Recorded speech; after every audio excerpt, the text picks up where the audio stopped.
Hello, everybody. We are back here again on Dinosaur Island.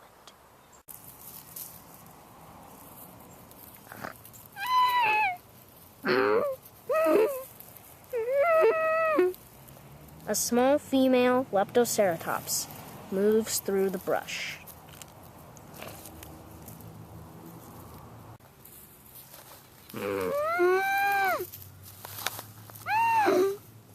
Leptoceratops are rare on this island. They have been outcompeted by the larger herbivores, and food is now scarce for these little creatures. But what's about to happen is not going to help their population drop one bit. It's going to increase it.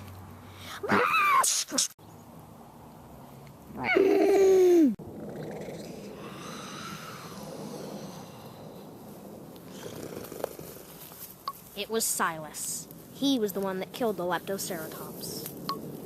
He is now able to hunt freely again.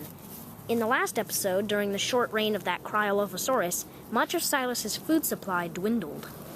It is still very slow climbing back up, so he is having to hunt small creatures like the Leptoceratops. But nonetheless, it is enough to satisfy his little bit of hunger.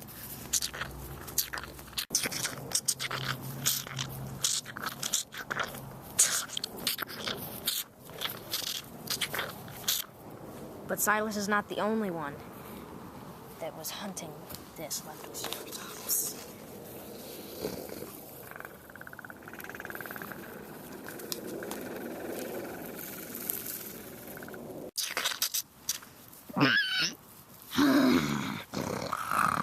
It is Jackie and Styx, the pair of adult male and female velociraptor.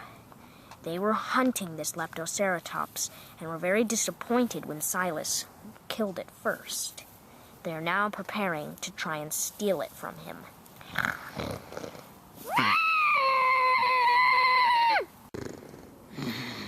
At 20 feet long, Silas obviously has the advantage, but there are two velociraptors, and there is only one of Silas.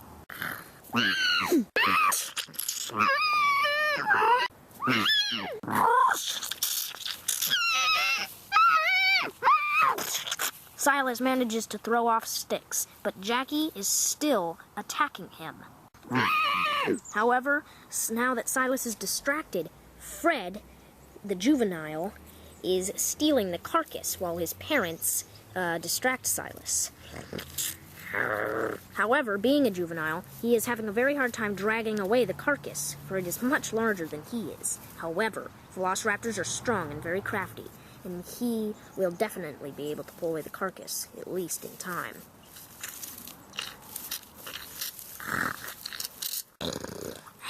Meanwhile, over by where the battle is going on, Styx slowly gets up from when Silas threw him off, and he attacks Silas.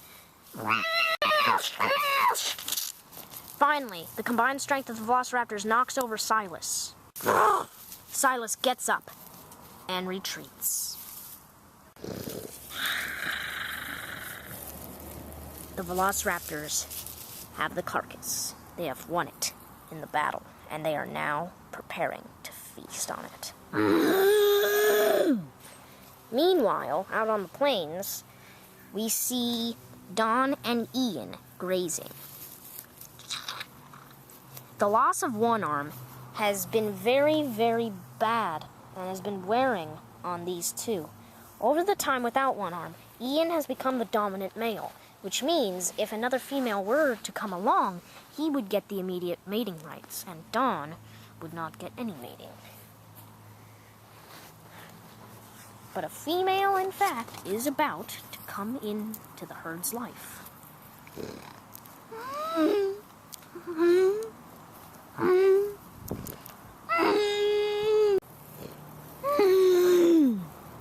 The female tentatively moves towards the two.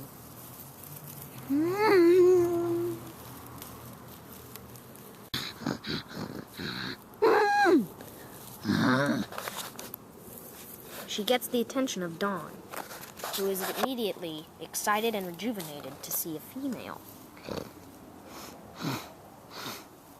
He begins to size her up, see if she is a worthy mate.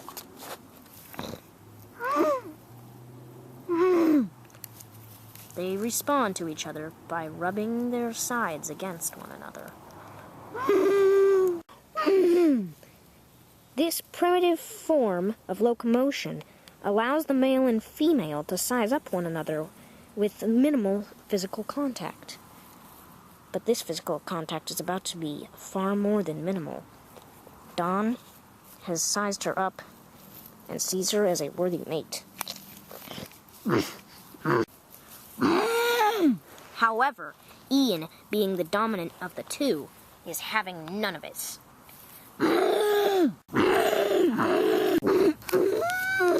The female gets back up and begins to back off. She knows that two iguanodon males angry at each other can be very dangerous.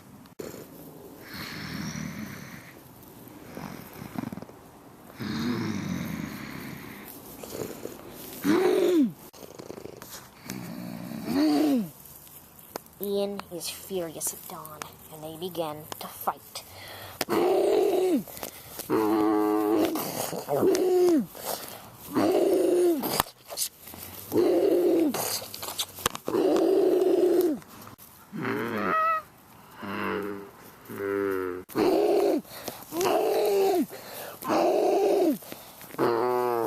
But Dawn is about to make a winning move.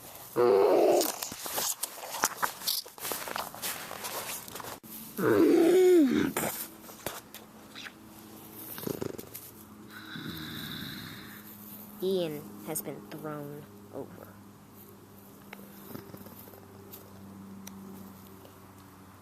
The king has been overthrown. And Dawn is now alpha male.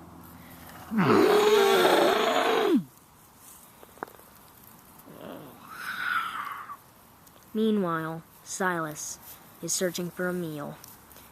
The velociraptors stole his last, and he is still very, very hungry.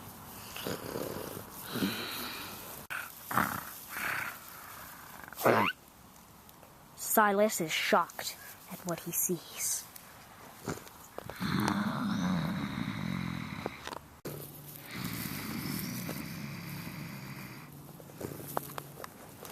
This is Gastonia, an armored tank-like dinosaur. Spikes run all the way down his tail and act like lopping shears, one blade slicing over the other. They can cut flesh and crush bone. But despite all this, he is a peaceful herbivore. All his weaponry is for defense. But Silas is hungry, and he is willing to risk an attack even on this beast.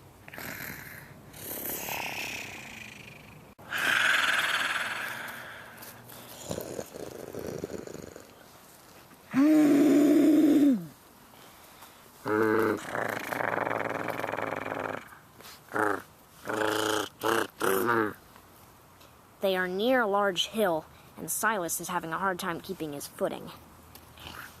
Nonetheless, he is willing to strike.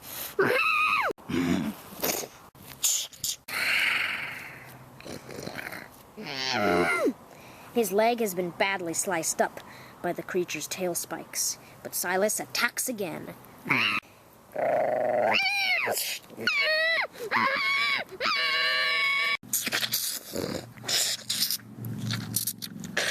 His sharp claws have managed to make it through the armor of the creature. But then the Gastonia throws him off.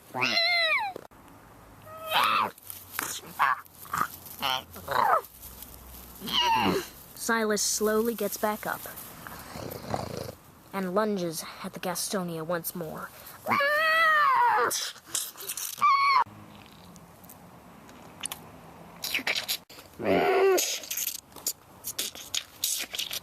Silas got a good hold on the Gastonia's head and is bitten deeply. Silas now backs off and waits for the Gastonia to bleed to death.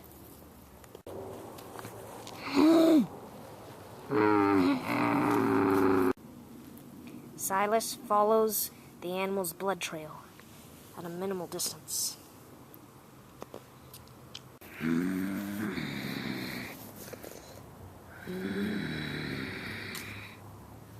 The Gastonia is dying from shock and blood loss. He does not have many more minutes to live on this earth.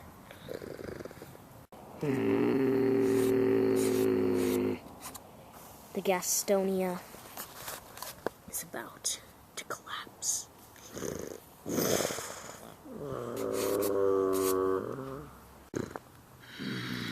The Gastonia is still alive, but barely. Silas moves in for the kill. He nudges the Gastonia until the Gastonia falls down the hill.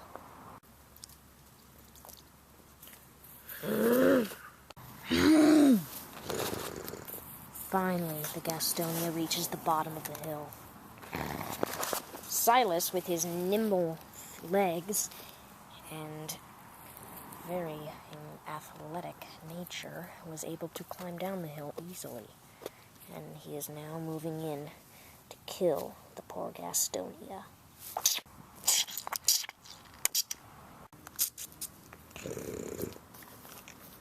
Silas begins to feed ravenously.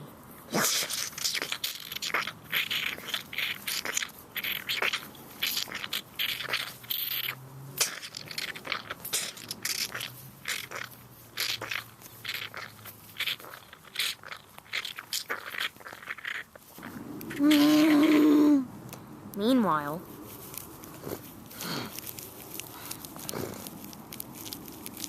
the iguanodon herd is thriving quite well. The new female is liking her stay. She has been mating with Dawn frequently. Dawn has been establishing dominance this way. Meanwhile, Ian hates what's been going on. He liked being the alpha male. He felt secure. Now, he feels like the third wheel, and he doesn't know what to do.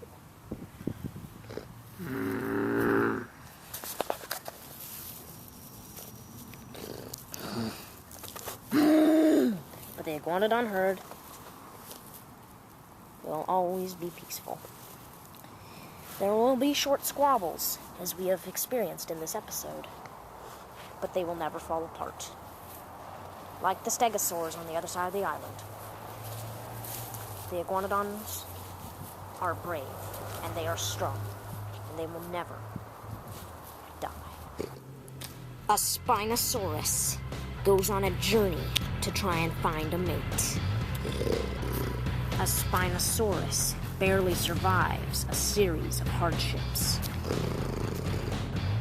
And a Spinosaurus has to fight a predator nearly as big as he is. Next time on Dinosaur Island.